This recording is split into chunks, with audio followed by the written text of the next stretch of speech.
So, if you marry me, you're gonna have to wake up to this. But, if you can handle that, you'll get this at the end of the day. So, choose your battle. So, if you marry me, you're gonna have to wake up to this. But, if you can handle that, you'll get this at the end of the day. So, if you marry me, you're gonna have to wake up to this. But, if you can handle that, you'll get this at the end of the day. So, if you marry me, you're gonna have to wake up to this. But, if you can handle that, you'll get this at the end.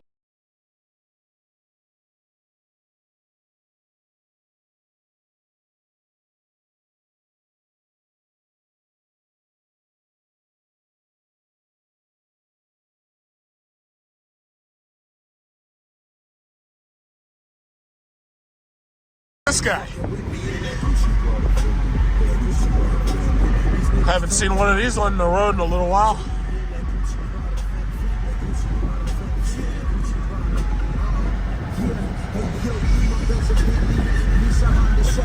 I guess he's gonna have no choice but to keep it. Either that or he's gonna have to upgrade to the battery electric, which everybody claims they don't want.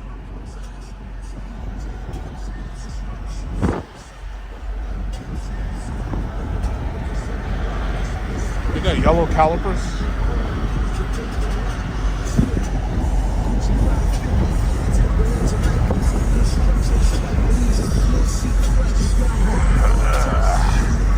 Oh my God, he's got that pink bumper guard on. Pink bumper guards. Oh my God, I thought we had gotten past that. I thought the pink bumper guard thing. I thought we were done with that. I guess not.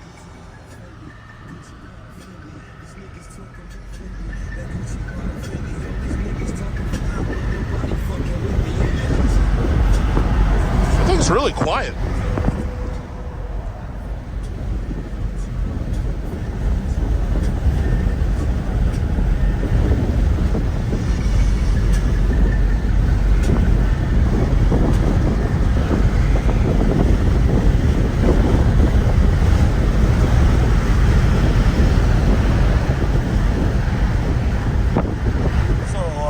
This guy right behind me, he's got black lyriq. I haven't seen many of these things on the road. I know in some states they're selling pretty well, but I haven't seen a lot of them.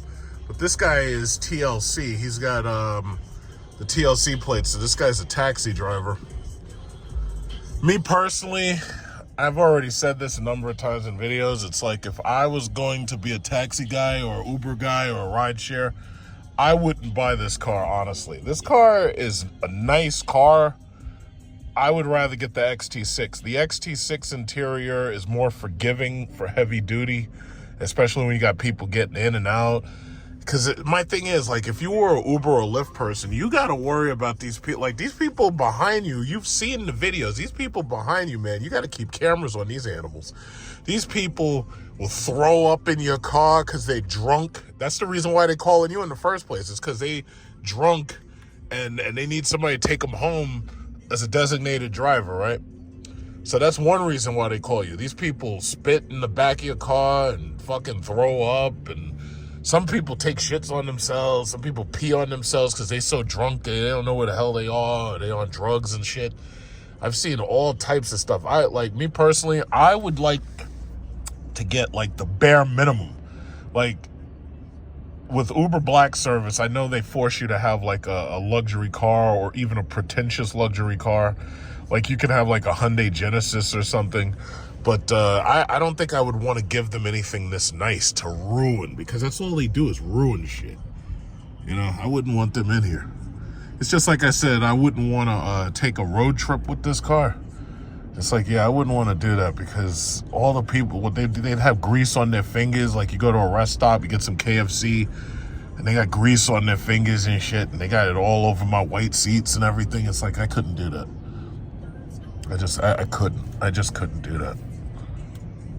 I just couldn't. I absolutely could not. Yeah, this guy behind me, yeah, you might want to slow down.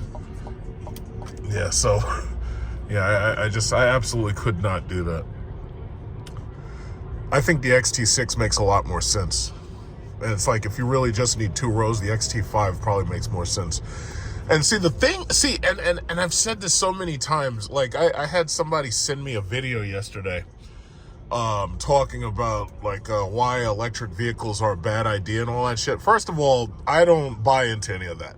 I think every vehicle is subjective. I think for certain people, certain things work better than others. It's like telling a person who barely makes $100,000 to go out and buy a Lamborghini. Obviously, they can't afford it because, you know, one of those cars is like $500,000, and then you can't really drive it every day and so forth and so on. All of this stuff is really, really, really subjective. So, in my opinion, it's like, when it comes to EV, I will concede that it won't work for everybody. I do concede that. Right now, the infrastructure just isn't there. Certain parts of America, there are huge areas of land, huge drives with nothing there, like desert areas, and there's just huge highway areas where you drive and there's like nothing there, right? No infrastructure, no electrical charging infrastructure, there's just nothing there. So that would be the worst place to have an electric vehicle. I totally understand that. I totally concede that point. This does not work for everybody. Not right now. I totally concede that point. Cold, the super cold areas, like if you're in like Alberta or something. Yeah, I totally understand. Okay, yeah, this is not going to work for them because it's too cold and the batteries are too inefficient and they lose a lot of range. What I've noticed is, yesterday we had temperatures about 63 degrees Fahrenheit, and it went up to like 65, I think. Spring hasn't gotten here yet. We've still got some days until the first day of spring. The first day of spring is March 23rd.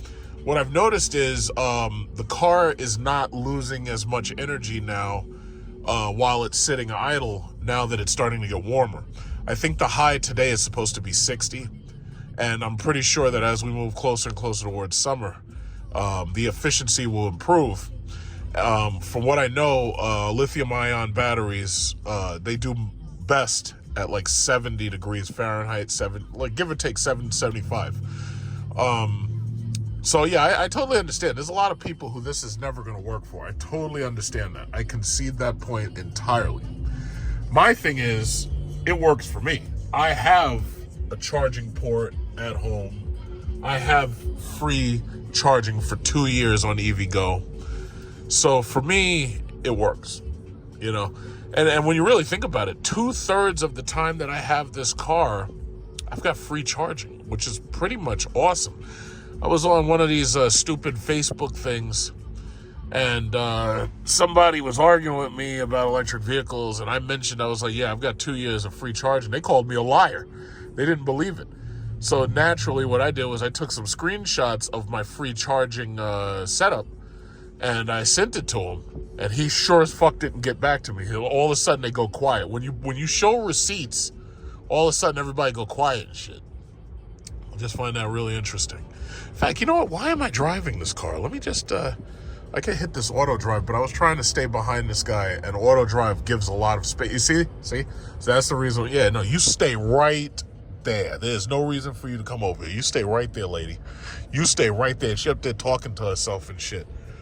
I don't know what was she. I don't know if she's singing or just talking to herself. Does she look like one of those Catholic movies about the nun and the possessed children and stuff, like The Priest? With what was that guy? Russell Crowe was in it. Yeah, talking to yourself and shit, talking in tongues. You got demon-possessed people out here driving little-ass cars. But anyway, what was I saying? Yeah, it's like all of a sudden when you show receipts, nobody wants to say nothing. All of a sudden, like first they talk a lot of shit, but as soon as you show that receipt, all of a sudden they go silent. But yeah, Cadillac gave both of us free charging. This guy up here has it too. He had free charging on EVgo for 2 years.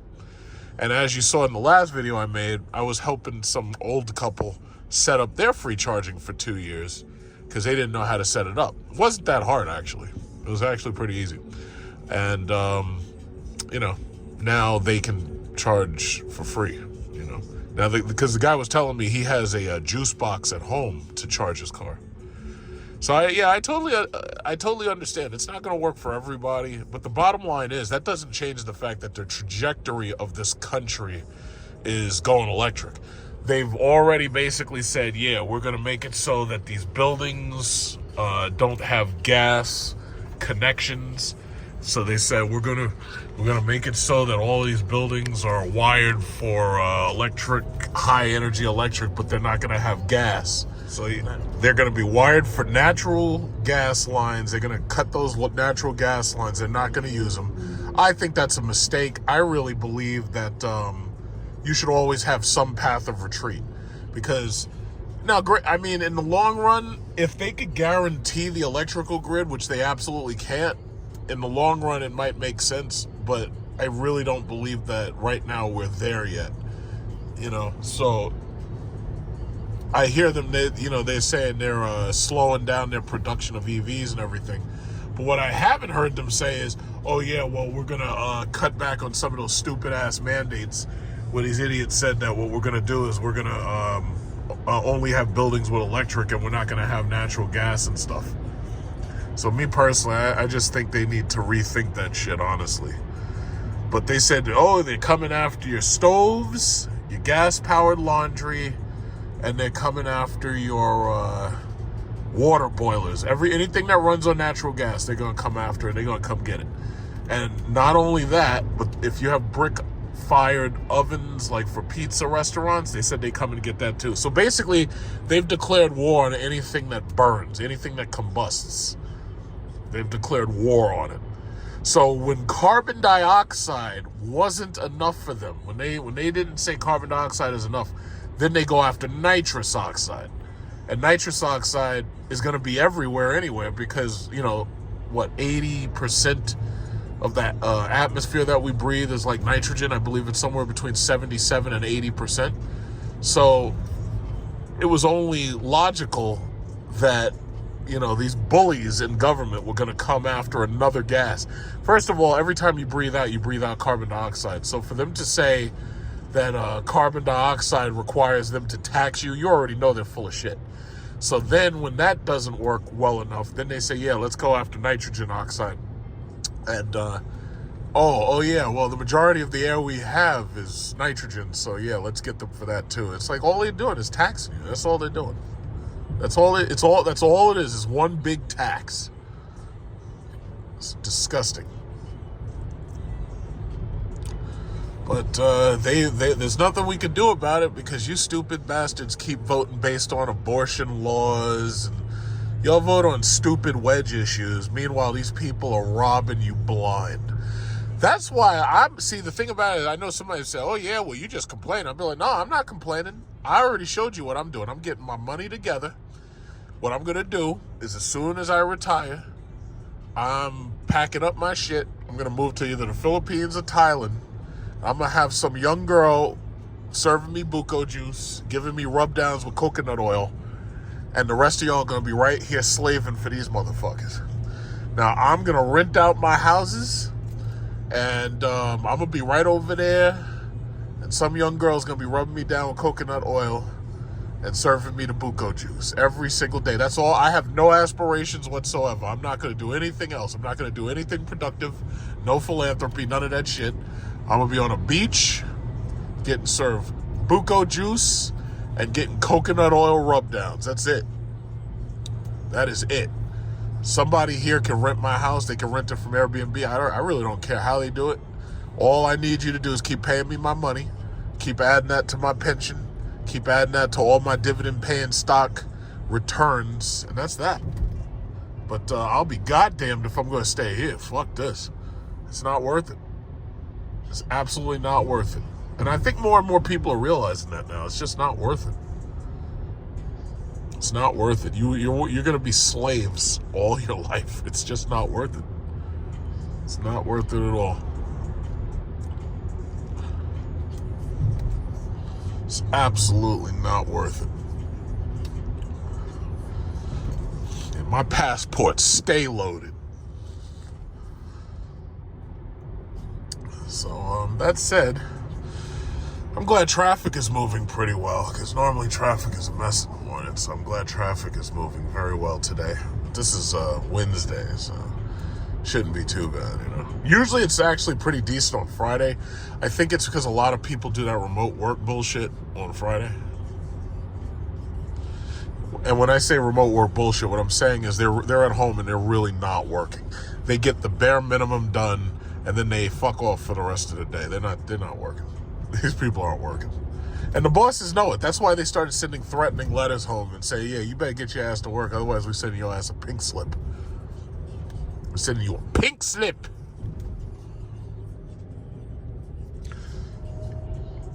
Okay, so now this is where the traffic, I guess, starts to kick in. Traffic is starting to kick in now. Everything was moving nice and smooth. And then all of a sudden the traffic kicks in.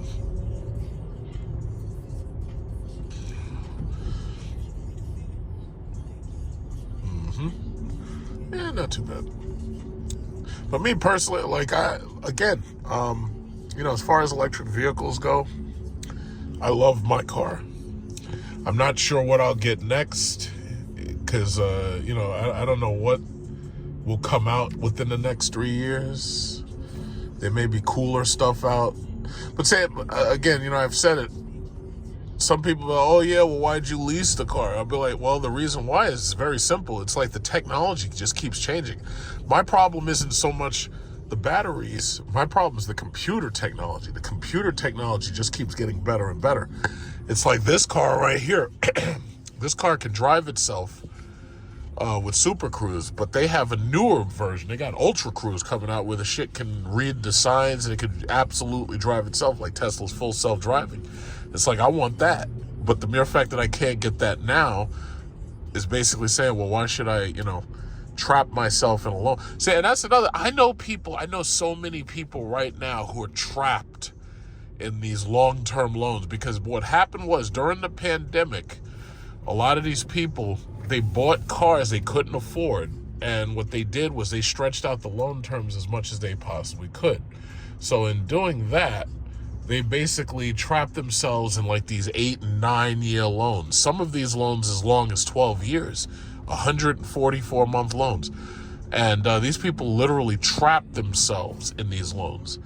And they thought, oh yeah, well, I'll just refinance later, or I'll just go to the credit union later. It's like, nah, it ain't that simple, because the problem is when you stretch out these payments that long, what you're basically doing is you're taking so long to pay the car down until depreciation sets in. And when that depreciation's a bitch. Like, I hear them talking shit about, oh, electric vehicles depreciate. First of all of these cars depreciate. That's number one. Number two, those German luxury cars, those depreciate faster than anything. Anything like a European luxury car, those things have the fastest depreciation you've ever seen. Faster than electric vehicles. But everything's depreciating. The only way to avoid it really is to get a lease, because if you have a lease, at the very end of that lease, you get out of that vehicle completely and you hand that vehicle back. So whatever money you spent is like, you enjoyed that car, you had fun with that car, but when that car starts needing repairs, no, that shit goes back. You know, so it is what it is. It is what it is.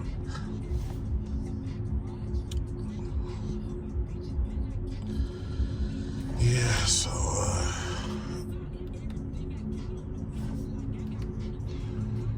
had to turn on this cruise braking. I don't even Glorilla. What the fuck?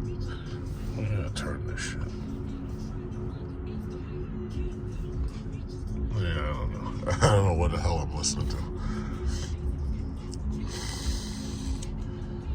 Well, yeah, that's it, man. Countdown. I'm be in Bali soon. I'm just counting down to Bali.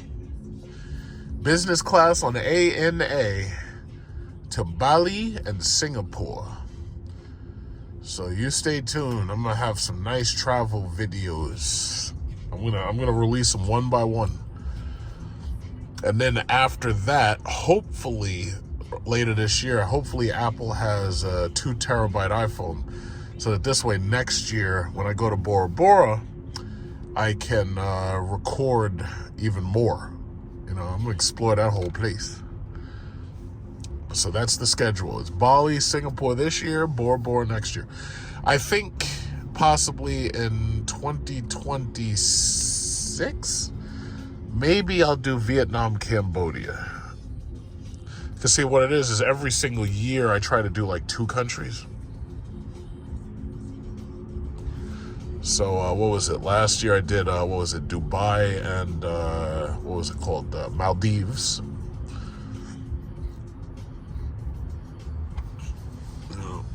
I had a great time. And I tell you, man, when you fly that kind of distance, the only way to fly is business class, man. Because you're talking about that trip from here to I have to fly from here to Haneda. That's in Japan. I got to fly there on ANA first. That's 14 hours. After that, I got to fly from Haneda to Jakarta, Indonesia. And then from Jakarta, I got to fly to Bali. So I think they probably load you onto a smaller plane or something. Yeah, so when you're dealing with that kind of distance, man, you gotta have business class. You just gotta. It's gotta be comfy. I need to be able to stretch out and sleep. Because what I won't tolerate is I'm never doing economy ever again. It's like, I'm not going to be on a plane trying to lean back and I got somebody kicking my seat or putting their knees up in my ass, or I'm not doing it. It's like I will never, ever, ever fly economy. Ever again. Ever. It's just not worth it. It's better to just take the hit on your credit card. And that, you know, and the sad thing is that's the reason why the prices keep going up. Now that everybody's got credit cards and rewards points and all that bullshit, now that everybody's basically got that, the prices they can just keep raising the prices. The only thing I think that stops them is when ridership is down. Then they have no choice but to lower prices and to make deals. Because that's one thing I like about Philippine Airlines. Philippine Airlines allows you to bargain, or they allow you to barter for a seat. So it's like if you want to fly business class or premium economy, you can actually send them a bid, and if they accept your bid, they'll let you get on there for that price, you know. And I think that's a pretty interesting thing to do, because my thing is, why don't you just tell me what you want for it and just let me pay it? Because it was funny when I made that video about Philippine Airlines, I was in first class, but no, well, it was not first class, it was business class. They didn't have a first class. But the thing about it is I was in that shit and it was like barely anybody else there. And I'm like, why are y'all flying these planes and the things are like empty in the front, and in the back the things are 100% full?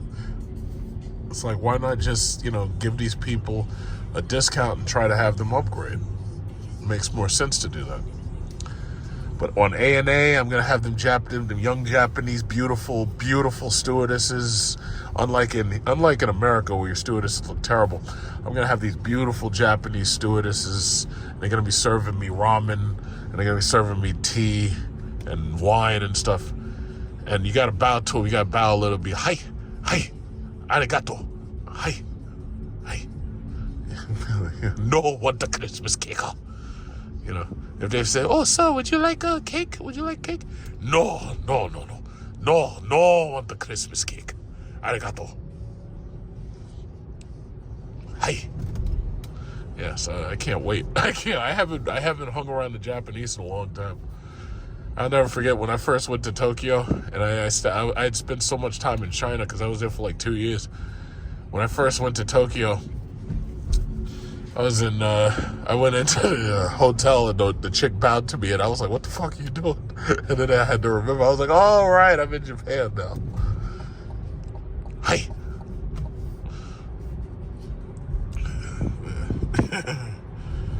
Oh, man, it's going to be awesome. I can't wait. I'm gonna leave the keys to this car here, but I'm gonna leave it in somebody's hands. I hope they don't try to drive my shit and strand that shit. I'm gonna have to teach them how to deal with this car because I don't want them messing this shit up. I don't want them trying to drive this car and then running out of battery. Oh, I thought you could refill it with gas. It's like, no, you idiot, it's an electric car. I'll leave them the keys to my Jeep too.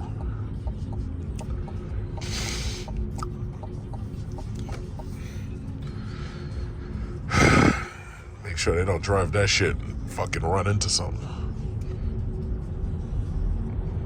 Yeah, you see this guy? This is why you always look and you be careful when you make stupid fucking turns. Look at this guy. I gotta go all the way around this guy to get around this guy. Look at this. Look at this. Oh, shit. You fucked that Chrysler 300 up. Oh, my God. All right, well, anyway, on the way to the city. I ain't got time for that stupid shit. Guy's wasted my time with these stupid accidents. Ridiculous. See, this is how I like it. So I got 96 miles remaining, and I pull up to the charger, and guess what? Nobody's there but the Teslas. How about that? Nobody's there. So I'm gonna get my favorite park, and I'm gonna commence charging. That's right. Nobody's there but me. I love it. I love it. So that's all you got to do is just come. You just pick a time when nobody else is willing to be here, and that's your time. So sometimes, I mean, you come really late, you come really early, but whatever you choose, I come here and ain't nobody there. So I get the park all to myself. If anybody else come, nobody got to bother me, nobody got to say nothing. And by the time I'm finished charging and I'm out of here, it's like nobody even knows I was here. That's what I'm talking about. The option is you can come really early in the morning, you can come like 5 o'clock, or you could come like really late at night, like you come like 11 or 12. But I ain't trying to do none of that. I take up as much space as I want. The whole park is mine. Look at this lady over here. She got that Tesla charger. She's getting out of here. I haven't seen anybody with the new Model 3, but you know, yeah, all good. It's a nice day. It's 68 degrees. Had somebody say, oh, yeah, well, you're going to be at the charge and you're going to be freezing. 68 degrees outside. It's a nice day. I don't even need my hat. Just turn everything off and get out here. Let's commence the charging. Charging. Yeah, here we go. Look at this lady. Yeah, there we go. That's how it's supposed to be. I'm supposed to pull up. Nobody's supposed to be here. And I get straight to charging. That's what I'm talking about. That's how it's supposed to be.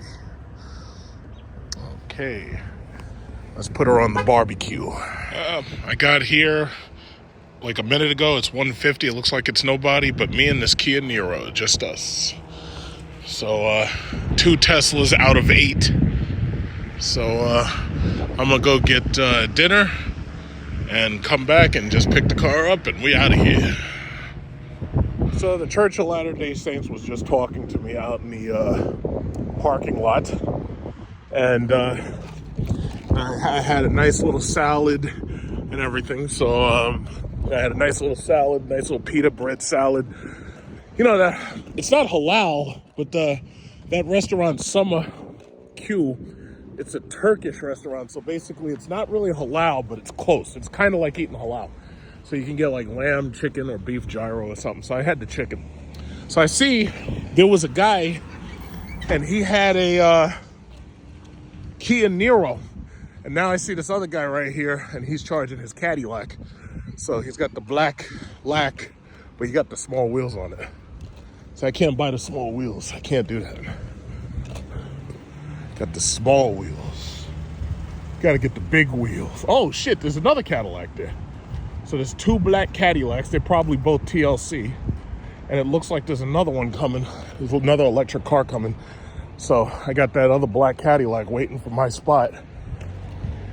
So I should be done. My charging time should be almost done in a couple of minutes. But I had me a nice leisurely dinner. Nice, healthy, leisurely dinner. And now I'm back. Yeah, they're both cabs. So, oh, this guy's charging the Tesla? This guy charged on Tesla? What's he doing? Gotta find out what this guy's doing. Yeah, find out what this guy's doing. I know, it's not electric, but it might be cheaper. We buy it for this plate. For the plate? Oh, for the TLC. Huh. Yeah. Otherwise, who gonna buy this? Huh? Otherwise, I'm not buying this. Yeah, I mean, for ride share, I'm surprised you didn't go for something that had the third row seat. That's why I was thinking about the XT6, you know? Yes. See, me, I just drive around. I just drive back and forth to work, But and I just drive. Some passenger complain like XTC not comfortable like this. Yeah, but it's big. Really?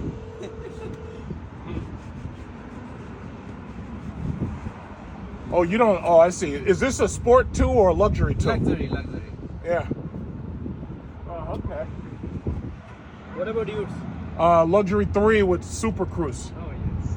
Yeah, I put every option. Mine one is regular.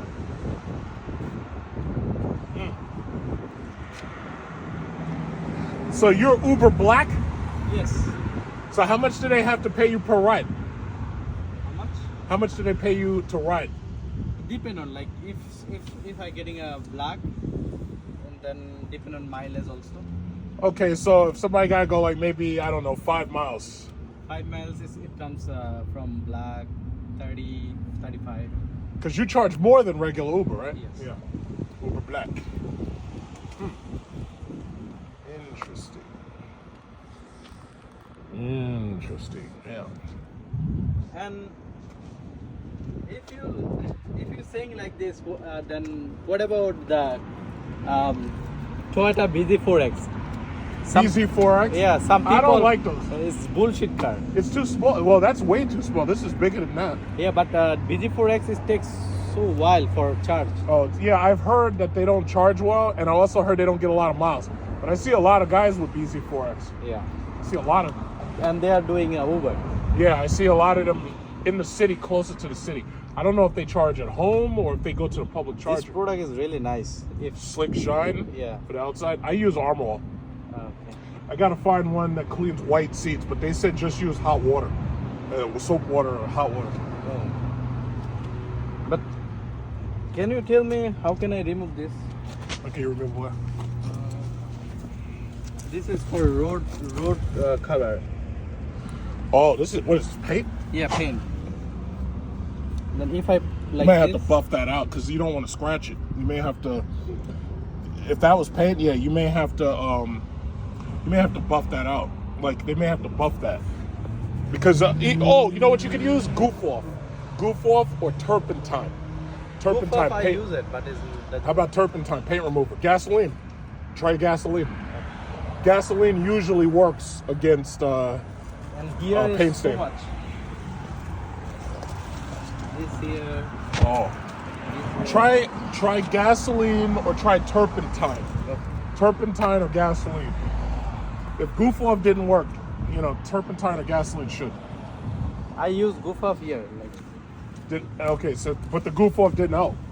Yeah, this here for glue out. But look at this, the color is damaged almost. Oh, yeah, because I don't know if there's a clear coat. Yeah. Try gasoline. Okay. Just try regular gasoline. Okay. That might help. Thank you, boss. Oh, sure, yeah. Give it a try.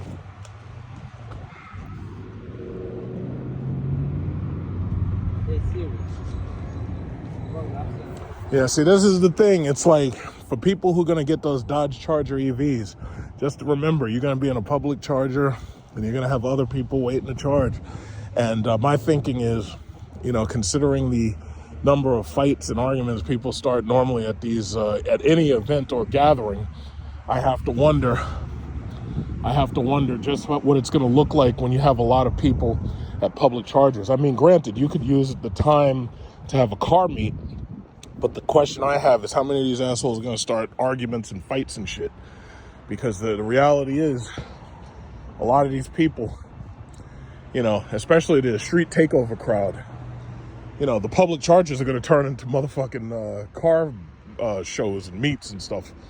And that's exactly, see, that's the reason Dodge doesn't understand what they're doing.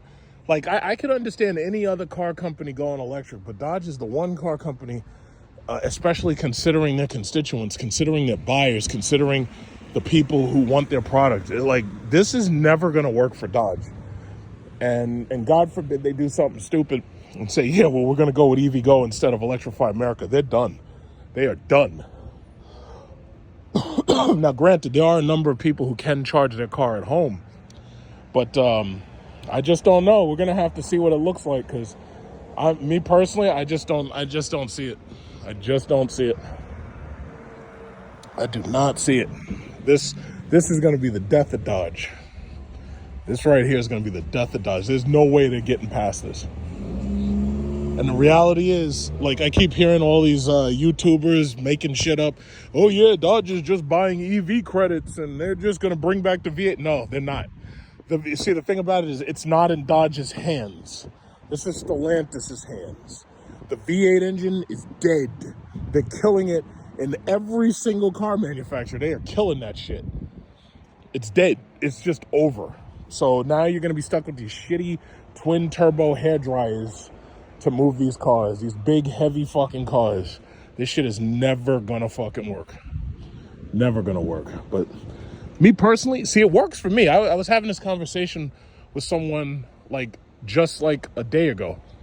It works for me because I am the early bird that catches the worm. I got the charger at home. I had my charger installed before I even got the car. So I have my charger at home. I got my charger here. As long as I get here nice and early, I can make it work. But most of these people, especially these people live in apartments and shit, let me get to this. What is this bullshit about the government? You know what the government's trying to do? They are trying to trick people into getting $10,000 to sell their fucking houses, because they're upset that there's not enough houses to purchase on the fucking market. Yeah, there's a reason why there's not enough houses to purchase on the market, because the government fucked up the housing market. What you did was you left the interest rate so low for so long that the average person like me was able to buy a place and buy it with a 3% fixed mortgage. I ain't never selling. When I'm dead, that's when they could sell my house. When I'm dead, I can give a fuck what you do with it. What you do with it. You could sell both my houses, you could sell my cars, whatever I got, I don't give a fuck. But the thing about it is, as long as I'm alive, I ain't selling. And guess what? Nobody else is either. So the reality is, the government screwed up the housing market. The government made it so that people had 3% fixed mortgages. Then they hit us with the greatest pandemic ever. They had a horrible response to it. And now you've driven it so that the regular starting house, like a bullshit starter house, is fucking $500,000 here. Here in New York City, you're not finding any starters for anything less than $500,000. That's insane. Now, go back just to 2019, right before the pandemic, starter house was $299,000. You could get, and that's $50,000 more than what it should have been, but you still were doing better than you'd be doing now. And they're trying to trick people. They say, oh yeah, well, if you sell your house, we'll give you $10,000. It's like, why the fuck would I do that? Now, granted, there are a lot of retirees. There are a lot of old people who don't mind selling their property because they ain't got nowhere to go but to meet God. I understand that. That's cool. So some people will say, okay, yeah, I'll sell my house. I'll get the appreciation and I'll get the $10,000. The reality is, there ain't enough houses on this market for that shit. There just ain't enough. There's not enough. So I'm lucky. I got what I needed to get when I needed to get it. I say this all the time. I tried to tell my friends. I told my friends, I was like, yeah, y'all need to buy a house. Oh, yeah, we're looking at it. Yeah. Yeah, so guess what? Now you're fucking assed out. You're still living with your fucking parents. And you living in your parents' attic. And you don't have a house. I tried to tell family members, you need to buy a house. Oh, I don't want to deal with a house. Yeah, I don't want to deal with it. Okay, now look at you. Assed out, can't buy shit. Can't buy shit. First of all, even if you had the money, you can't find one. But, that's what you get for not listening. That's what you get. Tried to tell the other one. I was like, you know what? Maybe before you buy a fucking luxury car, you should buy a property first. Now, in my mind, I'm thinking, you know what? If they buy a house, you won't be able to buy a luxury car because your debt to income ratio is going to be sky high, but you're going to at least have a house. Nope, not these people. Go out and buy fucking luxury cars. Now they can't get a house. And every, you know what? And it's funny because no matter who you listen to, everybody's talking that same shit. Oh yeah, the housing market's gonna crash. The housing market's gonna crash. No, it's not. These 3% fixed mortgage holders are not ever selling until they're dead. They're not selling. In fact, because their family members, their children, their cousins, their daughters, their nieces, their nephews, because all of their fucking family members probably are buried in debt and probably are paying sky high rent, their family members are going to take over these houses. They're not selling. They are not selling. I've seen that in my own family. You have a family member who dies, and then you have everybody scrambling to take over the property and live there. Nah, these people ain't selling.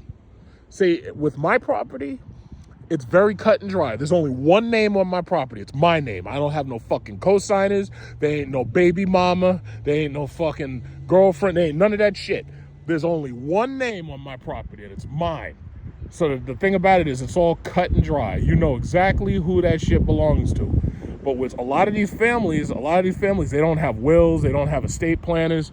And as soon as they die, their family will cut each other's throat to get their hands on that property. And that's what it is. That's the game.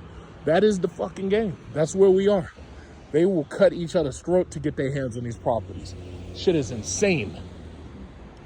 But that's just what it is. I tried to tell them.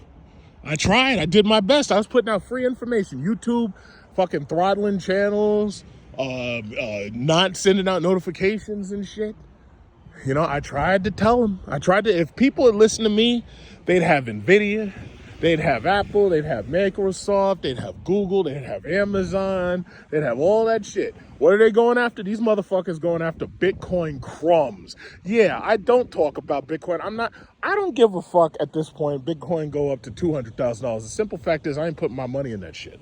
Because once you put your money in, your money is a roach motel. It ain't leaving. I've got dividend paying stock. I've got dividend paying stock paying a dividend. And every single year, I got money coming back to me, no matter how long my money sit there. So listen, you want to do it your way, you do it your way. But I'll say this, once you get your Bitcoin riches, you should move out of your parents' house and stop paying rent and get yourself a house, because you ain't buying nothing because you got Bitcoin crumbs. That's what it is. You know, I don't even give that shit even credence. I don't even pay it any mind. I don't, because I already know what the truth is. The truth is much, much, much better. And I got dividend paying stock. I'm the Warren Buffett style investor.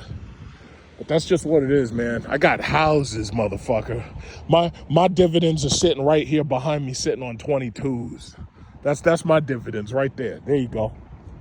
You know, I don't know what it is, man. But people, this is what happens. It's like, what is it? Those stories about how the squirrel didn't, store enough nuts.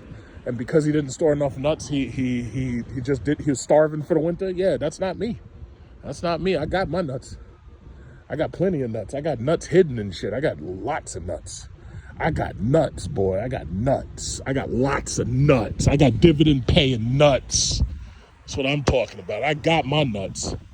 Does this guy got his nuts? He's got dents in that car, but he ain't got his nuts. Okay, so anyway, long story short, real estate is where that's just where it is. Because guess what? You can't even live in the stock portfolio. You can't live in stocks. You can't live in Bitcoin. You need that real estate, boy. Real estate. I got a house, motherfucker. I got a house with a ceiling fan. I got 2 houses. I got renters renting from me. You know what I make them call me? I make them call me a lord, because I'm a landlord. I make them call me Lord. They say, oh, excuse me, sir. Yeah, what's your first name? My first name is Lord. Oh, okay. Mr. Lord. Yeah, no. You can just call me Lord. Call me Lord Farquaad, bitch. I got nuts. But anyway, whatever. It doesn't matter. It doesn't matter. It doesn't matter, because it's like I'm talking to a dead phone. YouTube ain't going to send out no notification, so I'm basically talking to a dead phone here. That's what really don't matter. Look at this guy. The Ram has a new truck called the Tungsten, and with the exception that it's got that shitty twin turbo engine in it, that's a badass fucking truck. They got a white seats interior. They got heated, cool massage stuff from the Wagoneer. They got a nice ass truck coming called the Tungsten. I don't know if you can get it with the 6.4 V8. I don't think you can. I think they discontinued it. So they say you got to get that twin turbo V6 bullshit with those hair dryers attached to it. I don't want that. But that tungsten, I got to say, that's a nice ass truck. That's a nice ass truck. That is a nice truck right there. I wonder are those Church of Latter-day Saints girls still over there. I was talking to them. They're nice. They're always trying to get you to come to their church. And I went one time, and because they get you right in the middle of the goddamn parking lot. Oh yeah, would you like to come to church with me on Sunday? I'm like, huh? But I have to admit, the Church of Latter-day Saints, they are doing the smart thing. Because I always said, you know, if Islam and the Jehovah's Witnesses, if they would use young women to approach guys and get them into the church, they could damn near radicalize this entire freaking country. Because there's a lot of lonely incels who need girlfriends. But here's the kicker, though. You got to be a girlfriend. You can't just be sucking these dudes into church, because they're not interested in church. They're interested in that butt. That's what it is. So you got to use these women, have them radicalize these dudes, have them come in and recruit these bastards and get them. Because most of these dudes on Sunday, they're just sitting and watching a fucking computer. They're sitting playing video games all Sunday. They're playing Call of Duty. So the reality is they could come to church because they ain't got nothing else to do. They ain't doing shit. They're not learning carpentry. They're not learning electrical fucking engineering. You might as well get them to come to church. So how you going to do it? You got to recruit them with young women. That's how you do it. Get them young women to recruit them and suck them right in, and you'll fill up the church. You'll probably help do something about this fact that we're not having children, and maybe they can even stop having all these goddamn illegals entering the country because they'll stop replacing us. But that's part of the problem. It's like these boys are sitting at home playing video games, and these girls are acting like whores on TikTok and Instagram. So right there, it's like men are from Mars, women are from Venus. This shit doesn't work. It's like the whole thing is falling apart. They got to get these goddamn illegal aliens to come here and replace us. I don't know what's in this drink, but it's some good stuff. I feel supercharged. I feel supercharged. Automatic supercharged. Automatic supercharged. Automatic supercharged. Boy, it's nice. It's a nice day. What is it? 68 degrees. It's a nice day out here. Yeah, my car should be about done very soon, so I'm gonna check it before people start looking at me weird. They'll be like, "Yo, dude, when you gonna leave, man?" All right, yeah, I'm gonna check my car real quick. It should be almost done. Yeah, I got a couple minutes. Yeah, I got a couple minutes. I'm almost out of here. It's at 3:01. It's like to say that this is like a really, really nice mapping system. Like Apple CarPlay allows you to project the Apple map from your navigation system on your phone directly into the driver's side. So the Google map looks like that, but the Apple map is a projection. So basically, as they improve Apple Maps, the projection looks even better. So basically, this actually really reminds me of how Audi had it set up in the e-tron, and how, because they had like dual screens and everything for the driver, so that it was completely virtual. You know, the e-tron was a nice car. I just felt it was too small. I would have never bought one. But I actually like this design a lot better. Like, usually I use Google Maps and I just ask the car to give me the directions. But in this case, I was like, okay, let me try it on my phone. And I was like, I asked Siri to tell me the directions. And it just pops up just like that. I really like that. It's a pretty cool setup. So I guess probably the next wave of these things is going to drive themselves. So basically you just ask it the directions or the destination and it'll just pick up from there. It'll just drive itself, just like Tesla's full self-driving.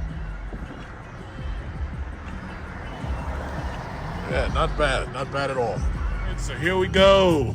I decided that I gotta go shopping for the week. So I'm gonna go do my little bit of shopping, and I'm gonna charge my car up for the beginning of the week. Basically, I only charge twice a week. I may make it look like I do it more, but what I usually try to do is I go on Sunday, and after Sunday, I'll usually go on like either Wednesday or Thursday. But my personal rule is I never allow myself to go below 50 miles of range. So, you know, I could either do Saturday and Wednesday, or I'll do like Sunday and Thursday or something. So it looks like everybody is cleared out, and I am clear to go in. Let me drive around these stupid bumps.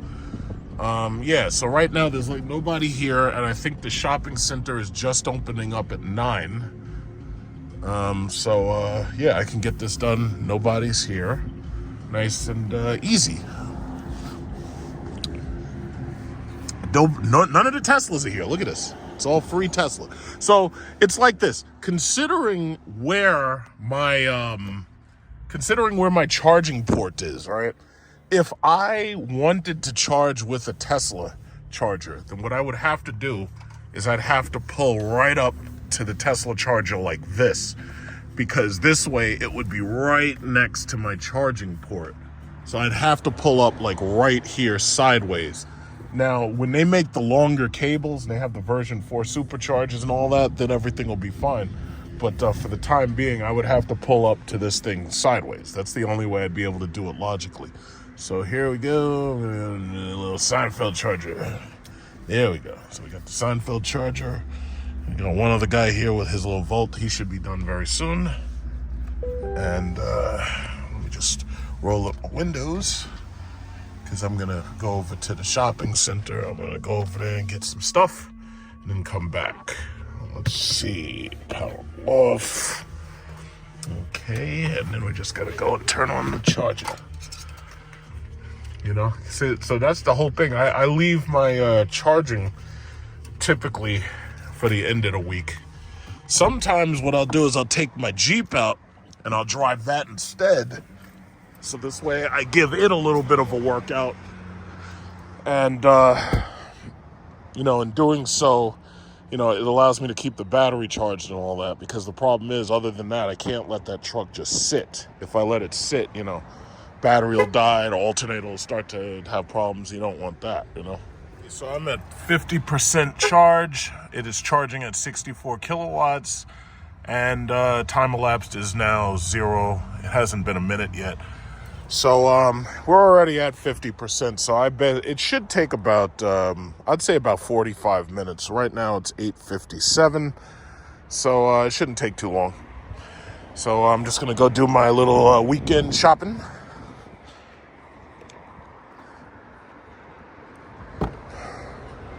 They say that they're closing 1,000 Dollar Tree, like a mixture of Dollar Tree and Family Dollar locations.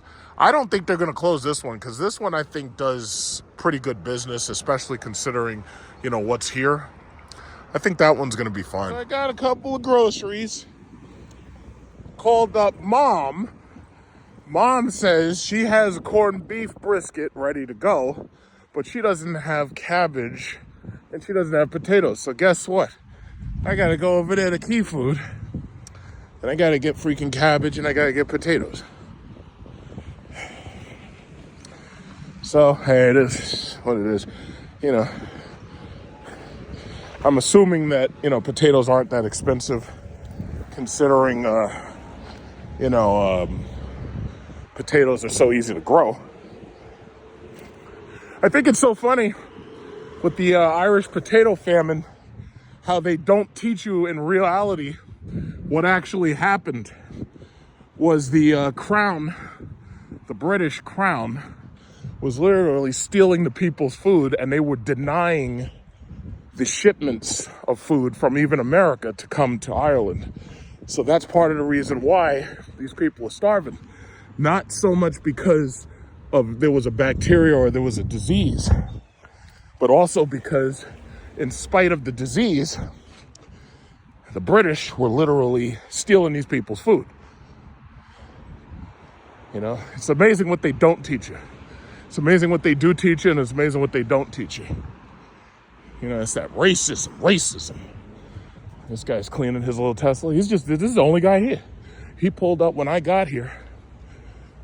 Oh man, I cleaned my car yesterday. I did a hand wash. Easy car to clean. The only thing about it is the undersides, like the black areas right there, those get really dirty really quickly. I think it has something to do with the fact that these things are so aerodynamic that they force the air into certain directions.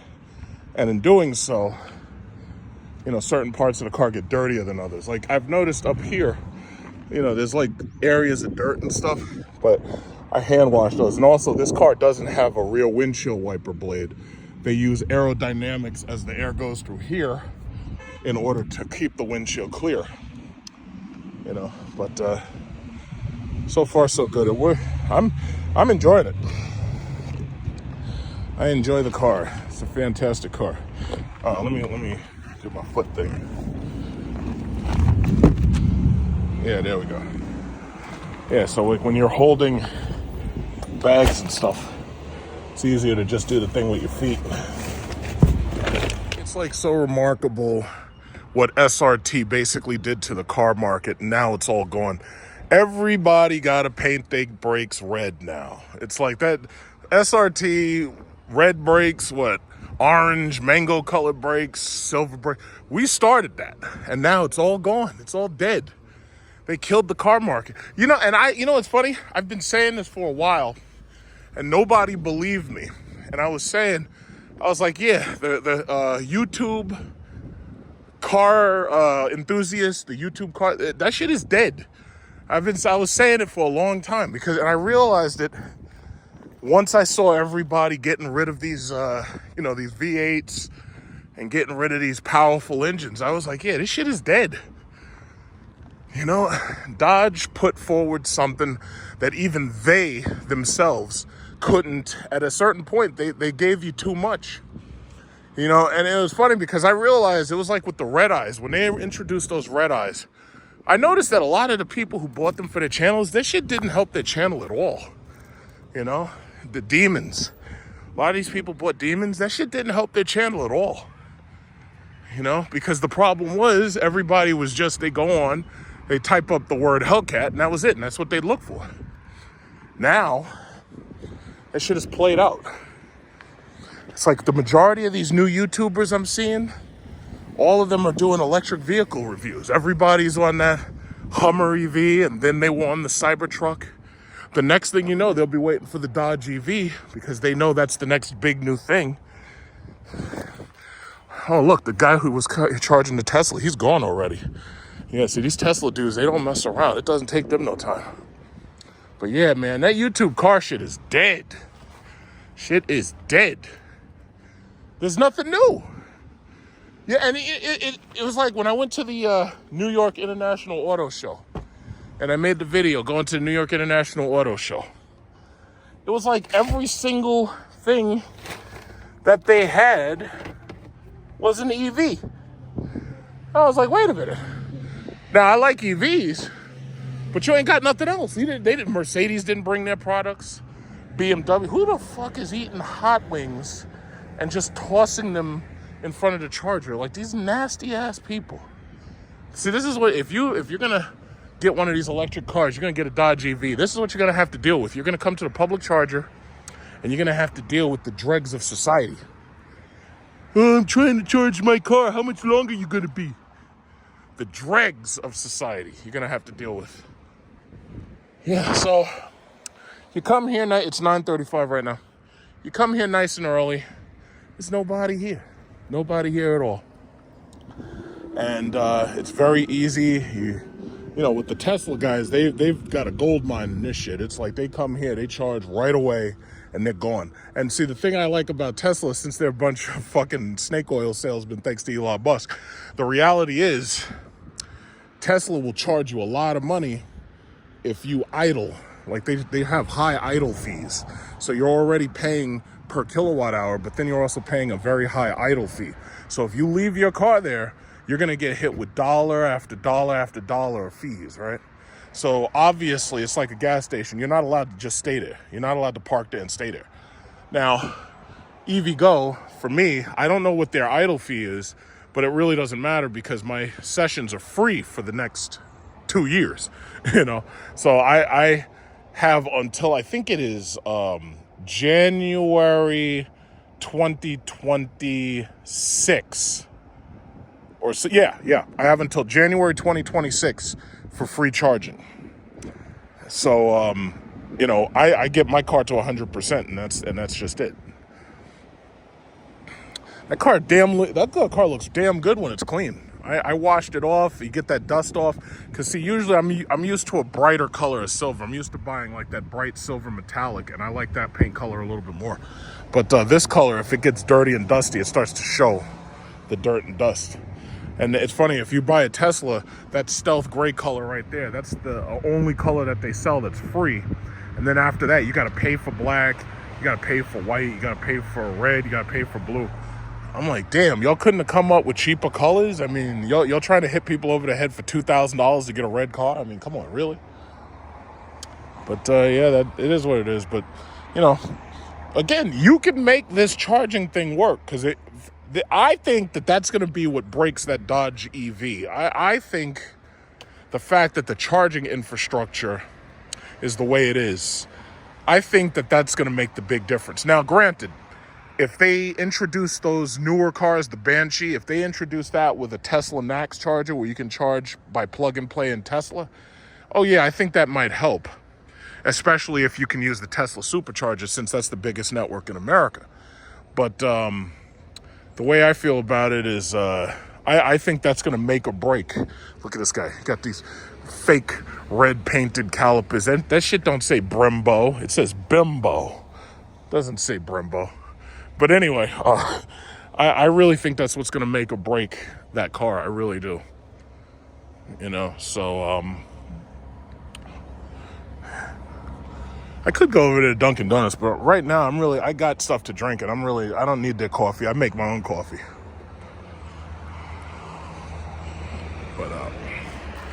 But that Dodge EV, that's going to be the next big thing, because the Cybertruck came, and people are passing those cars around like cheap hookers and trying to review them and everything. But everybody and their mama already got a Cybertruck review.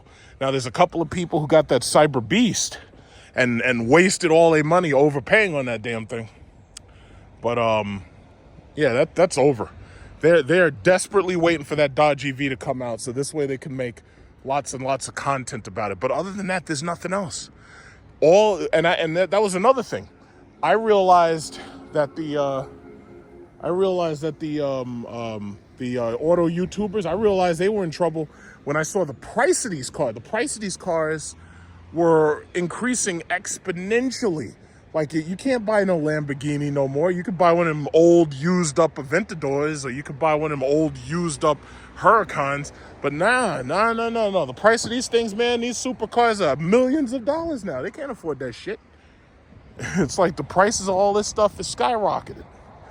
It's like, you can't afford this stuff. This stuff costs so much money now. Can't hope to afford this shit. Hey, what's going on? Good morning. Can't hope to afford this stuff.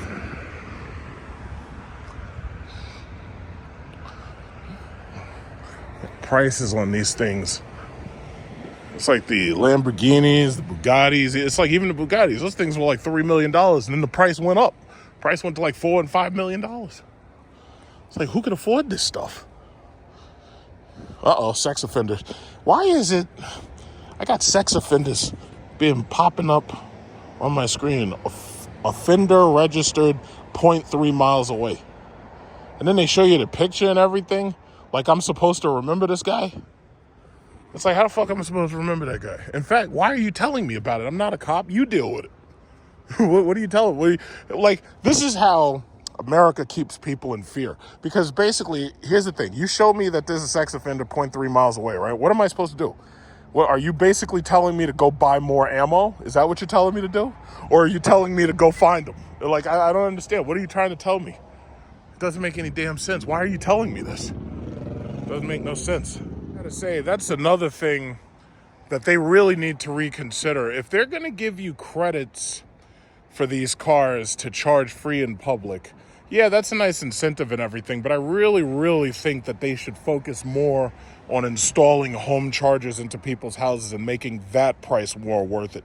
Because, see, the thing about it is, the credits that they give out, like I've noticed that they've changed how much money they're giving you to charge free. In some cases, I see them giving $700.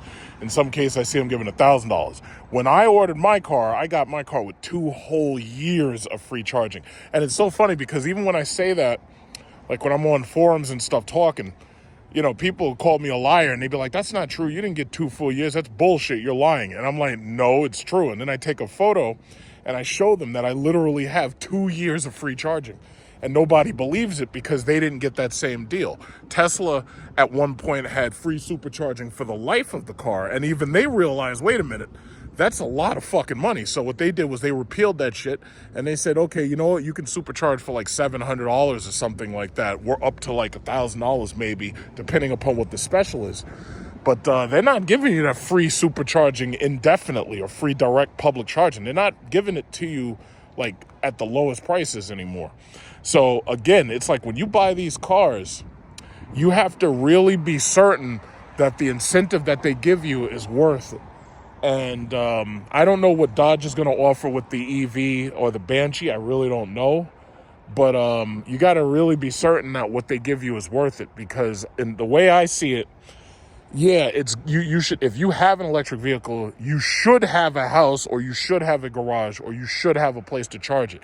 If you live in an apartment complex, there should be some type of charger in that apartment complex before you even consider buying one of these things. And just remember, if you live in that complex, other people do too. So what's going to happen is other people are going to buy electric vehicles, and then you're going to end up, you know, either waiting for them or waiting next to them. So you should always consider that. So yeah, I mean, me personally, I totally understand why there's a lot of people who don't like the idea of electric vehicles. Bottom line is, you ain't got a fucking choice. See, the problem ultimately is, and I always say this because you got to include the reason, America lost the war with Russia over Ukraine. We were importing millions and millions of gallons of cheap Russian oil right up until that war hit and we put sanctions on them. Then the Nord Stream pipeline mysteriously exploded and nobody took credit for it. So you pretty much know what happened. Understand this, and you don't have to believe it, and I don't care what you think. America is deindustrializing Europe. That's what it comes down to. America is deindustrializing Europe. Eventually, all these Mercedes-Benz, these BMWs, a lot of those cars are going to be built here. They're going to force them to build those cars here. Germany right now is still rationing energy because they don't have all that cheap Russian oil coming in. Not only that, but when this first started 2 years ago, a lot of those European countries, because of the sanctions that were put on Europe, or I should say the sanctions put on Russia, which basically extended to Europe, because of that, they were forced to buy their oil through third parties. So instead of just being able to buy it straight from Russia, they had to buy it from India. So India, of course, was going to mark that oil up. So basically, long story short, bigger picture, we are basically deindustrializing Europe. A lot of their materials and a lot of their equipment, a lot of their vehicles, those things are going to be produced here. They already produce a lot of their vehicles here, but they're going to produce even more here. They're going to have no choice, simply because they don't have the energy, and it's going to cost them a fortune without that cheap Russian oil. When it comes to these electric vehicles, the race is on to get there before China gets there. Because you got to understand, no matter how much America thinks that it's crippling China's economy with the HFCAA Act, the Holding Foreign Countries Accountable Act, no matter how much we think we're crippling their economy, China basically controls all of Asia and Southeast Asia with their manufacturing, basically. You go to the Philippines, you go to Thailand, you go to Cambodia, you go to Vietnam, you go to Laos, you go to South Korea, you go to Japan. You can feel the influence of made in China everywhere. Japan, a little bit less, but most of that place, you can feel the Chinese influence. Not only that, you see the Chinese investors. You see the Chinese people coming to those other countries. And the people, even like, and it's funny because I talk to those people, the Chinese people coming there, the Filipino people, the Japanese people, the South Korean people, like, where the hell are all these Chinese people coming from? And even they can't understand it. But nah, China has a huge problem right now with that real estate. But they're going to fix that. And once they fix that and they completely decouple their economics from American economics, oh, they're going to come back with a vengeance like that you ain't never seen. We've slowed them down a little. We're taking Apple out of China. We're putting Apple in India and everything. We've slowed them down, but we haven't stopped them. And we're not going to stop them either. They have full control over Asia and Southeast Asia. And that's a hell of a lot of people. America only has 330 million people. China's going to have access to billions of people, including South America, because we can't stop them from doing business in South America. You'll see.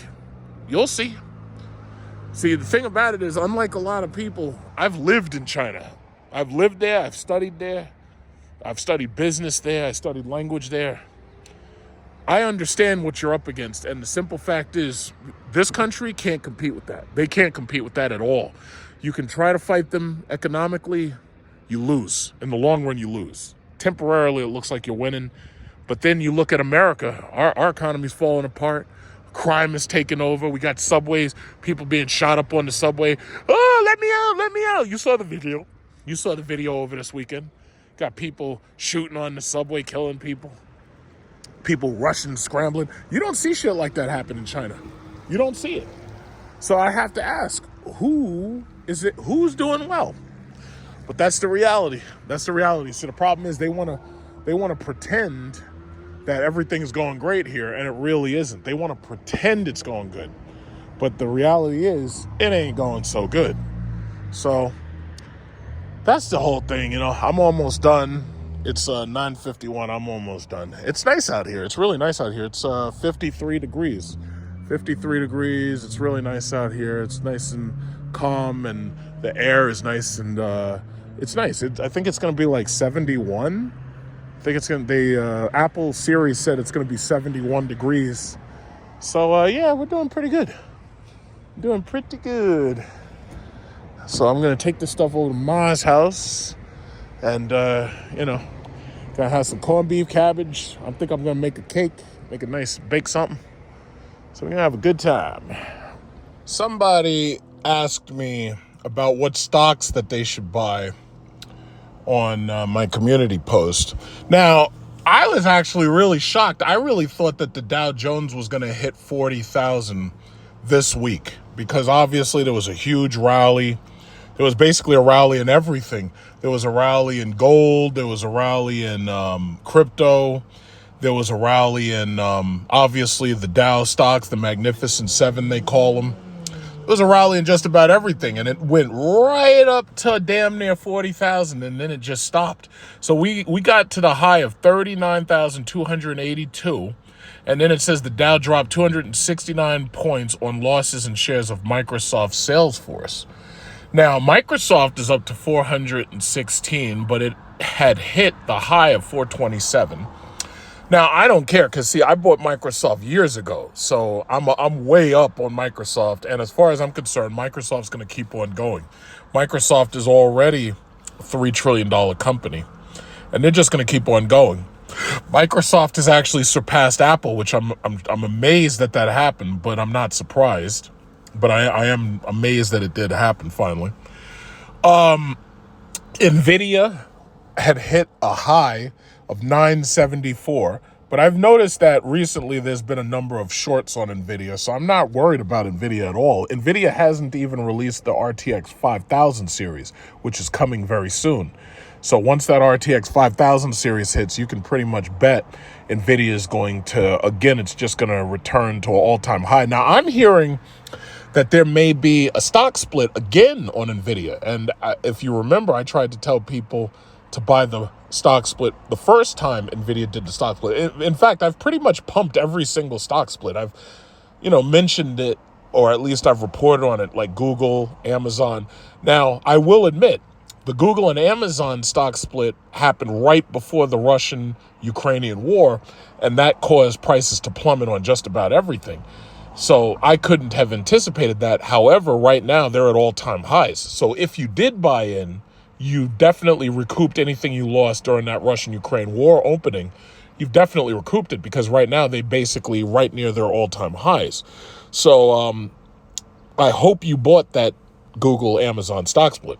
I hope you did. Apple is hurting right now, because the reality is it's not so much that they haven't really innovated anything. The problem is they need new products. And that Apple Vision Pro bullshit, it's like, that thing is $4,000. It's like nobody's spending that kind of money on a toy, you know? When iPhone 16 comes out, the only thing that will determine whether or not I buy it is, does it have 2 terabytes of storage? If it doesn't have 2 terabytes of storage, I will not buy it, and I'll keep waiting for iPhone 17. I want 2 terabytes of storage. That's the bottom line. You know, some people are, oh, why do you need so much storage? You should just be... It's like, first of all, if you do vacation vlogging and you shoot very, very, very, very long videos, yeah, you need that kind of storage, because you need to be able to finalize the videos in the phone itself. The other thing is, I've got like 23,000 photos on my phone, and you know, I'm not going to erase any of them. I mean, yeah, a lot of them get stored in iCloud, but eventually iCloud, you know, they run out of space, and then they try to charge you more and more money. I'm not doing it. So the thing about it is, I do back up my photos on another cloud, but the reality is, I have like 700 video clips on my phone right now, and I have to end up erasing them in order to make space. And when I get that 2 terabytes of storage, that's going to be fantastic, because I'm going to be able to pump this phone even more. And I'll be able, like, for instance, this year, I'm going to Bali and I'm going to Singapore. And I want to be able to make nice, big videos. I want to be able to make 2 and 3 hour videos if possible. It's like I need as much storage as I can get. So 2 terabytes, yeah, that's what I want. So if Apple doesn't make it, I'm not going to buy the iPhone 16. I'll just wait till the iPhone 17. It's just that simple. My iPhone, 14 Pro Max has been performing excellently. And part of that is because I have 1 terabyte of storage. I need more. It's just that simple. Let's see. Google and Amazon, it is what it is there. Tesla's down to $163. I am not worried about Tesla. As you can see, you can probably hear right now, there's a Tesla behind me pulling in while I'm making this video. I'm not worried about Tesla. They're going to keep selling their cars. They're going to keep getting these people to subscribe to their supercharger. They said that if you want to subscribe to the Tesla supercharger, you got to pay them $13 a month. And you still got to pay them per kilowatt hour. It's just that you get access to a lower fee if you have the membership. That right there is a gold mine, because you never know. They could charge high. They could charge $15 if they want. They could go up. You really don't know. And I'm not worried about Tesla. In the long run, Tesla's going to be just fine. I bought into Tesla back in 2012, so I'm way up. I'm pre-split. They did 2 splits since I had bought in. I ain't worried about them. So anyway, TSM, I was reading online. Somebody was like, oh yeah, we should drop Amazon from the Magnificent Seven, and we should make TSM part of the Magnificent Seven. I hope that you bought TSM when I was telling you about it back when it was $90. If you did, well, then you can thank me, because now for every share you bought, you're up You're up $36 for every single share you bought. No, in fact, I'm sorry, you're up $40. It depends where you bought it, but I was telling you about TSM when it was below $90, so that's the bottom line. Then there's Intel. Intel is, in my opinion, you don't buy a lot of Intel up front. If I were you, I would dollar cost average it. Like every single paycheck, I'd buy just like maybe 1 or 2 shares, whatever you can afford, and build it up slowly. Intel pays dividends, so does TSM, so those are worth having. NVIDIA is the catalyst. It drags all of these tech stocks up, in my opinion, and based on what we've been seeing, that's the reason why I think you should definitely have TSM, and you should have Intel, and you should definitely have Micron. Micron right now is $93. They're pouring money into Micron because they're opening a factory in Troy, New York. Not terribly far from me, because it's going to be in New York State. But the reality is the government is pouring money into Micron because they're trying to use that to hedge the possibility of China trying to invade Taiwan. because they know if China does invade Taiwan, if China were to take over Taiwan, they would basically control the semiconductor market. So America's trying to hedge the possibility of that happening. That's what it looks like. What else? Roku, oil. Yeah, Roku's definitely still up. Oil, GM is up to $40. I hope you did buy your GM. I told you to buy GM back when they had crashed along with Ford and Stellantis. My Stellantis shares are, all-time high. It's like $28 a share or something, $28.50, all-time high. Ford is, suffering right now, but I'm not worried about them because they pay a dividend. They'll be back. Then there's my Berkshire B, and my Berkshire, well, you can see Berkshire A is up to $618,000. Now, could you imagine back in the 90s if you put $9,000 into one share of Berkshire, and right now you've got $618,000 just sitting there? Could you imagine that? I can't imagine that. But Berkshire B, that's where I bought in, and I'm definitely up on that because I got it, during the crash, and so far so good. Walmart is also worth buying, now that they did the stock split. They did that supposedly so that they could allow more of their workers to be able to afford shares. So, if you haven't already bought Walmart, definitely you should have bought Walmart.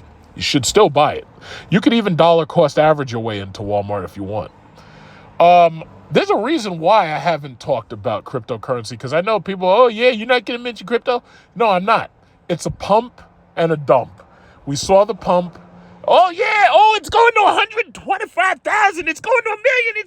Now, they were telling us back in, 2018. They were saying that the shit was supposed to be $1 million by now. That's what they were saying. They were saying 100,000. They were saying 250,000. They were saying all that shit, right? They were saying the same thing. Oh, Shiba Inu's going to a penny. Dogecoin's going to $1.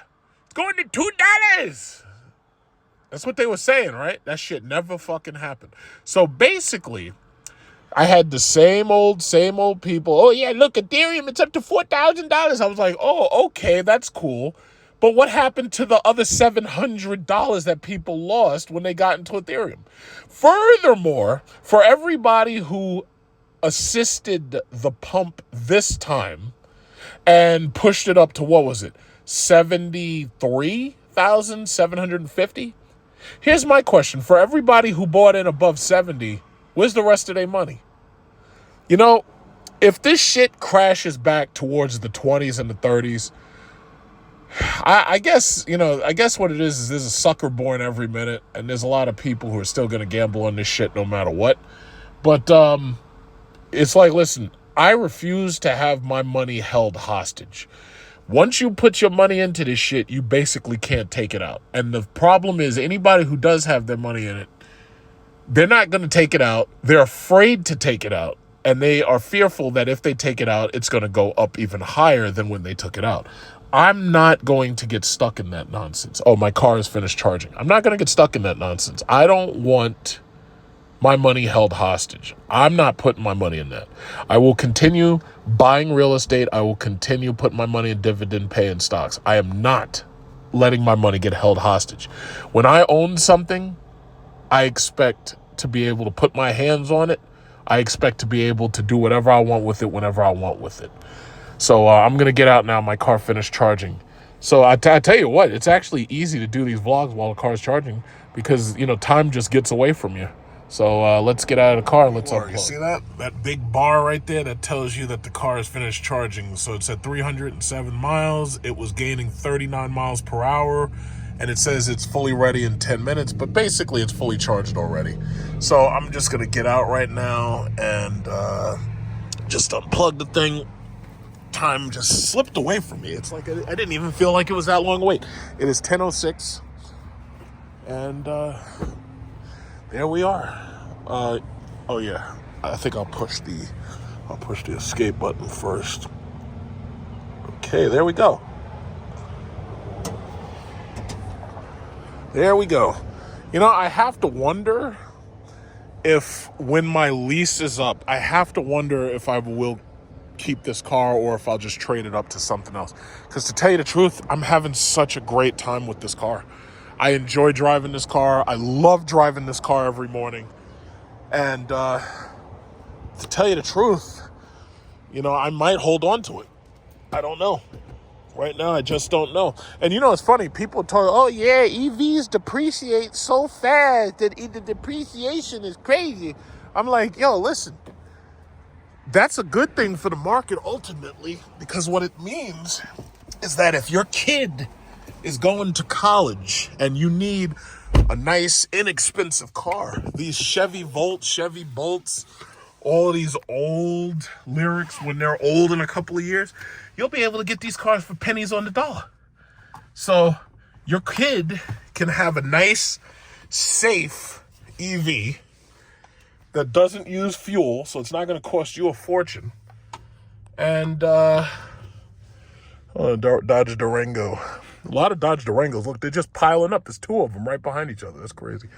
So yeah, the depreciation isn't such a bad thing because it means there'll be more cars on the market. You see, me personally, like, people don't see the big Economics 101 teaches us that when you subsidize something, you're going to get more of it, right? Did it ever occur to these people that by the government giving all of these benefits and credits and stuff to electric vehicles, that they were going to simply grow the number of electric vehicles on the market? Furthermore, these things depreciate, yes, because they're basically like old cell phones on wheels.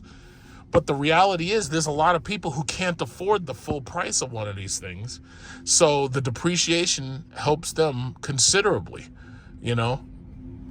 It's like, I remember there was a couple of articles and they were talking about, you know, it was a good deal to be able to buy your kid in college EV because, number one, the price had dropped so dramatically. And then on top of that, these things don't use gas. They're easier to maintain. So the reality is, even if you bought them one of those shitty Nissan Leafs, or if you bought them a Bolt or a Volt, the reality was, how much car did this kid need? This car basically just the kid needs enough car just to get back and forth to school. They don't need a race car. You know, they just need something decent. And in fact, most of these school campuses have a place to charge the car on campus. They have public chargers built on campus. So an EV makes a lot of sense if you need a first car for your kid. Now, granted, the insurance may be a little bit higher, but you could expect that anyway, simply because your kid is going to have high insurance. So, yeah, it's just like this school right here. Imagine like your kid goes to this school right here, Malloy University, and they're charging their car right where I was charging my car. It's like your kid could charge inexpensively. The car itself didn't cost you a whole lot of money. And then on top of that, the car itself is relatively safe, considering it weighs a lot. So, you know, if they get into a car accident, their car won't get completely totaled. Like, I know a college student, a female, she had like an Acura, like one of those old Acura trucks, the RDX. And she got into an accident on a highway, and it basically totaled her car. You know, these cars are very tough. My car right here weighs 6,000 pounds. You're not knocking my car around that easily. Like, if you hit my car with another car, unless that car is an EV, you're not going to knock my car around too easily, because my car weighs like what a truck weighs.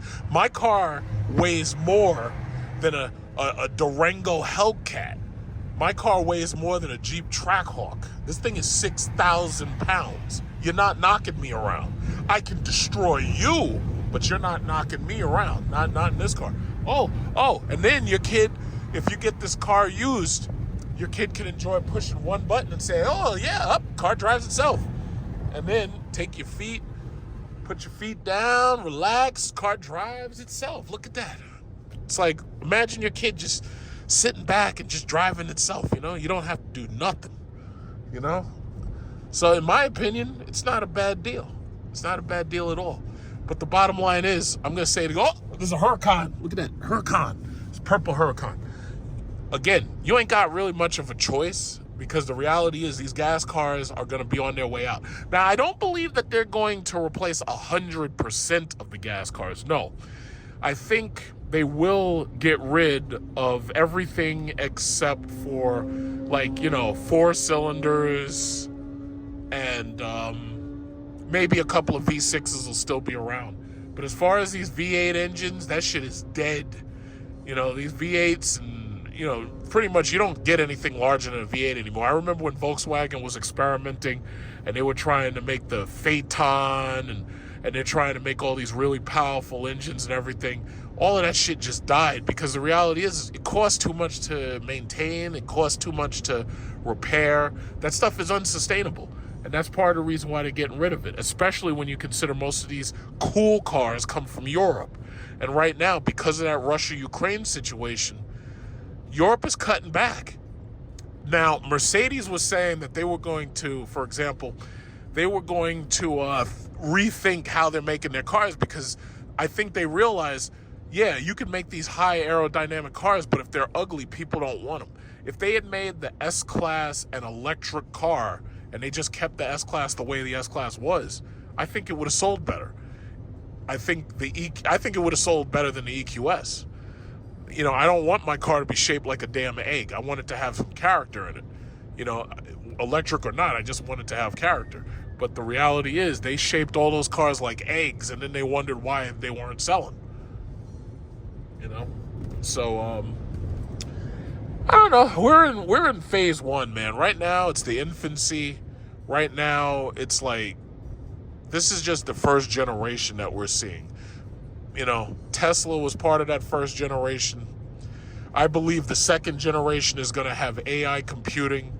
The cars are going to be able to drive themselves. Obviously, they can drive themselves now because I'm doing that right now. I got the car driving itself. But I believe that we're going to have AI computing. The cars are going to be smarter. The cars are going to be capable of doing more.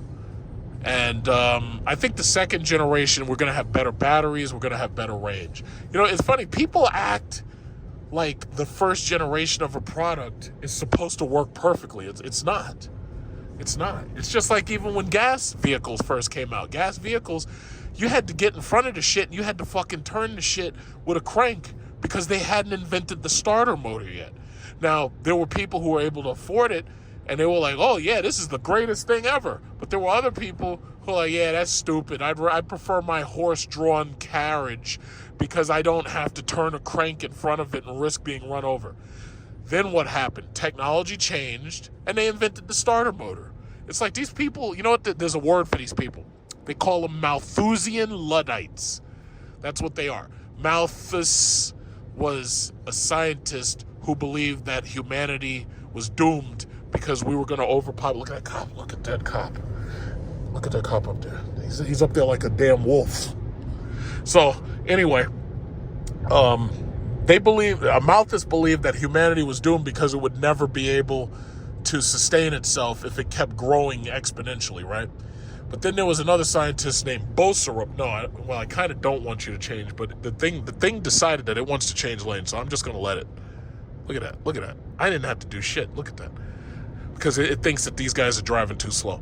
But anyway, Boserup said, no, humans are smarter than that. If their numbers increase, they'll invent new technology and they'll invent new ways to meet the demand. Malthus versus Boserup was a very classical argument between, these two social scientists.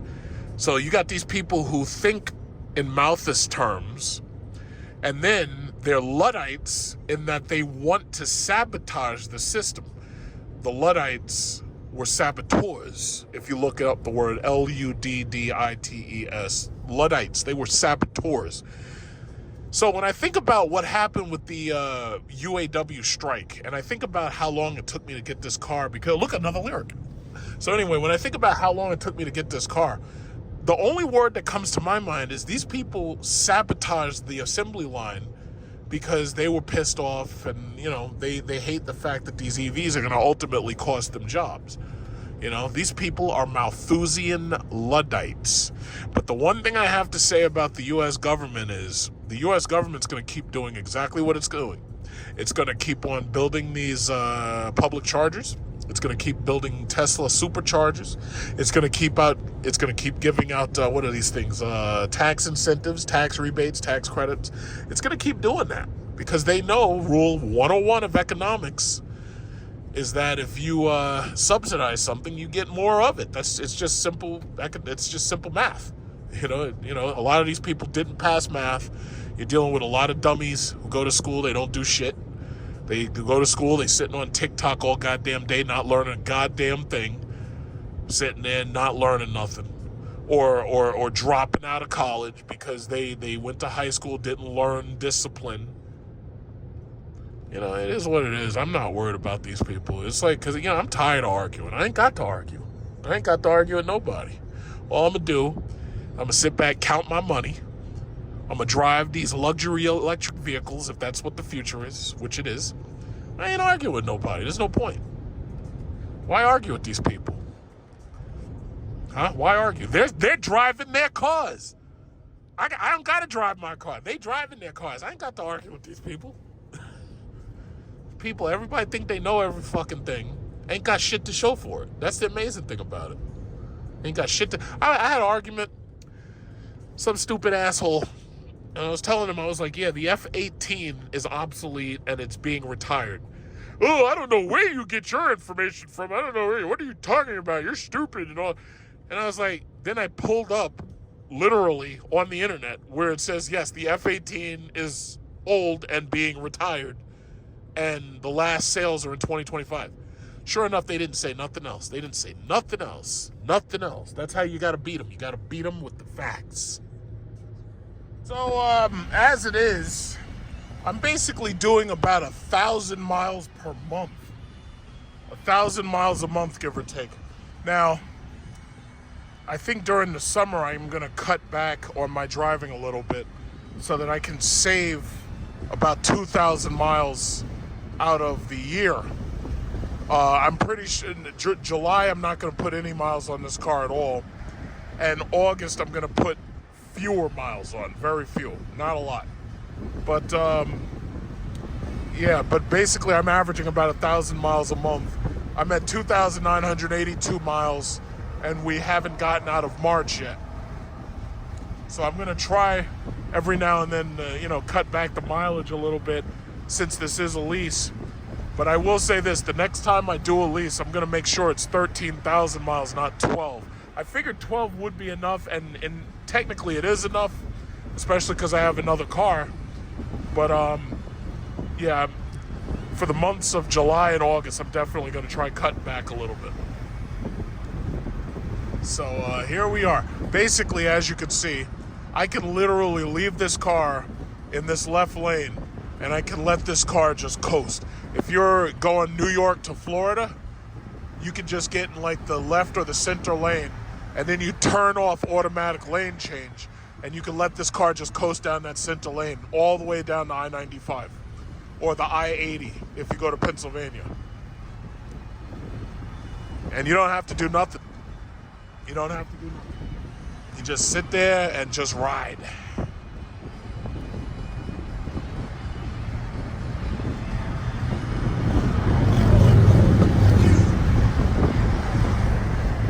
I have to say, this is probably the best product that Cadillac's ever put out. I'm hoping the Escalade IQ will be better. I'm hoping the Vistic will be better. I'm hoping the Optic will be better. But I think they're going to get better results selling the Vistic than the Optic, because the Optic's kind of small. But I'd have to say, I think this is the best product that they've ever made. You know, we had the STS. Didn't really have any problems with it. It did kind of wear down tires a little. Had the SRX, pretty much no problems. XT5, pretty much no problems. You know. Oh, Plymouth Prowler. I haven't seen one of those in a while. He must be going to a car show. Mercedes-Benz EQS. Yeah, it's like you see a lot of these things now.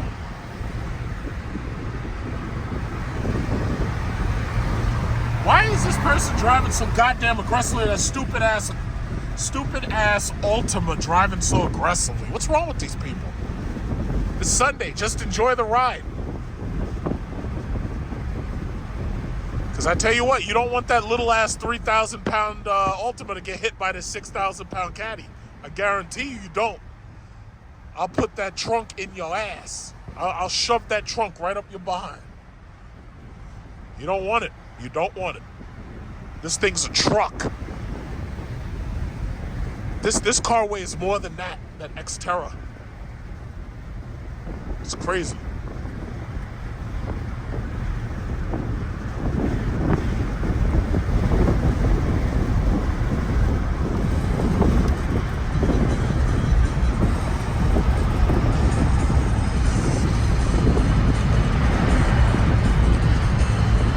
Yeah, this technology is amazing.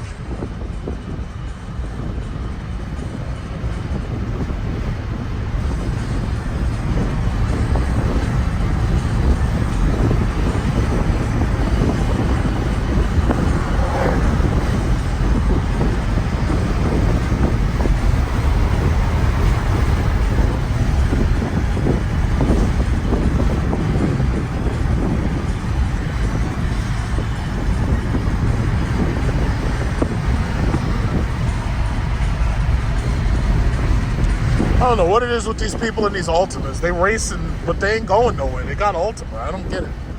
I don't get it. Where are they going? All these Altimas.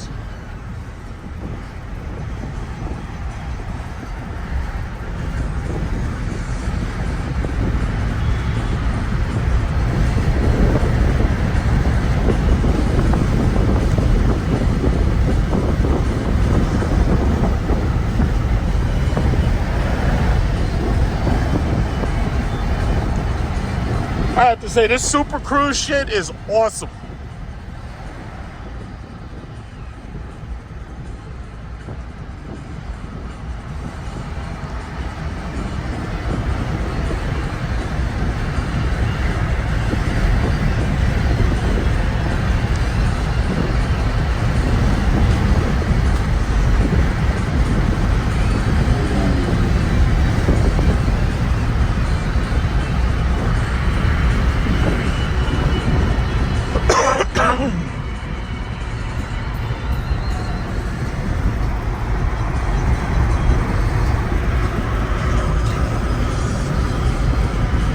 It said I was looking away for too long. We got an accident right here. Officer, oh my God, what did y'all do? Oh my God. These people with these accidents. What did y'all do? All right, re-engaging.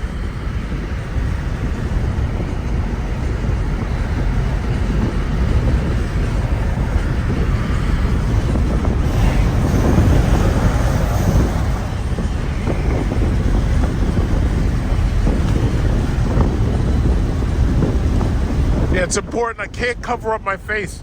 If I cover up my face, the sensor can't see my eyes. And if it can't see your eyes, it will disengage.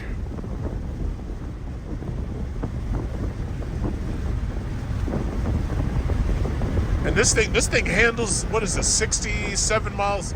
Handles around the curves fantastically. But that's the beauty of electric steering. If you have electric steering, you know, these cars basically could do whatever they want. I'm wondering if the Dodge Charger electric vehicle is going to have autonomous driving. Because they haven't advertised it, but they really should. Autonomous driving is one of the best benefits.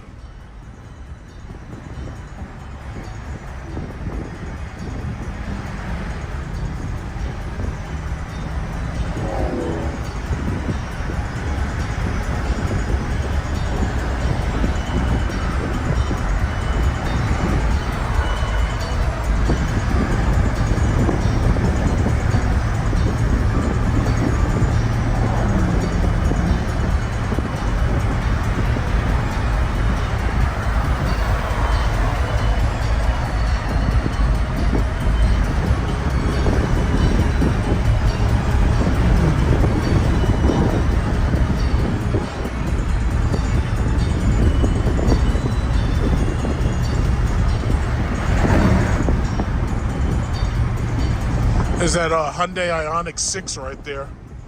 I'll still never understand how Porsche didn't try to sue them or something. It's like y'all literally copied a Porsche Boxster and got away with it. Like, I don't understand that.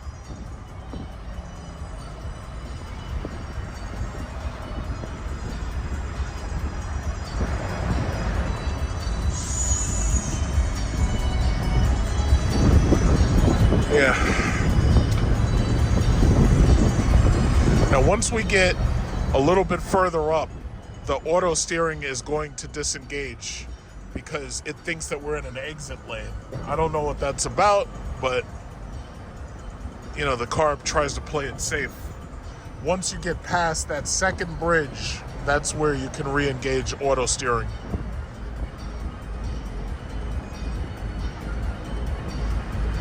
So I was anticipating that it was going to turn off, because it does it every single day. Right here. For some reason, it doesn't like this curve. I don't know why. Yeah, so once you get past it, it'll give you the steering wheel symbol, and that'll tell you that, yeah, you can re-engage it. But it won't come back on until it gets out of that space. All right, see, there's the steering wheel symbol, and that's the re-engage, and that's it.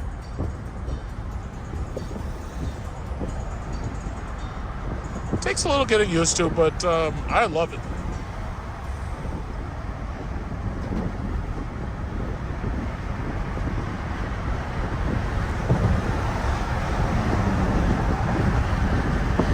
All right, so now we're in Queens.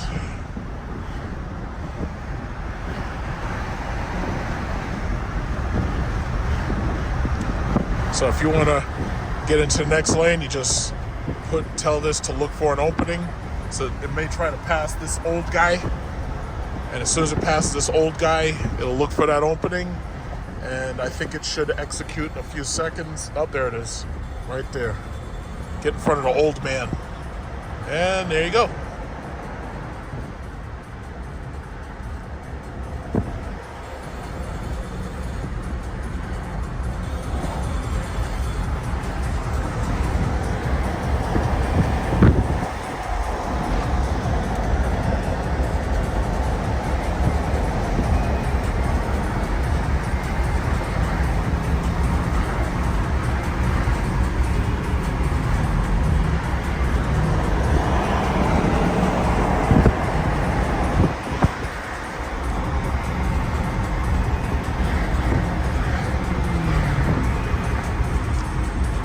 Yeah, not bad at all.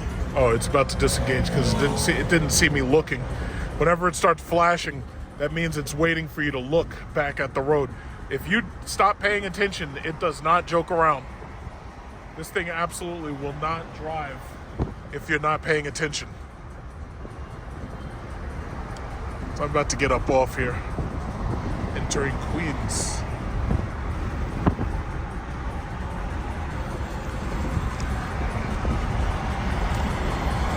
Yeah, easy as pie, right? Nice and comfortable, relaxing. I have to say, this is the best product Cadillac's ever made. Is this my biggest pot? I don't think so. I think I got a bigger pot than this.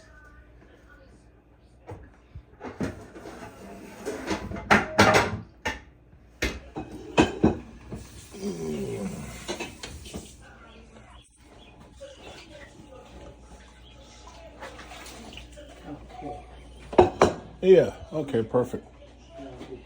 This is one of Grandma's old pots. Okay, now get the top.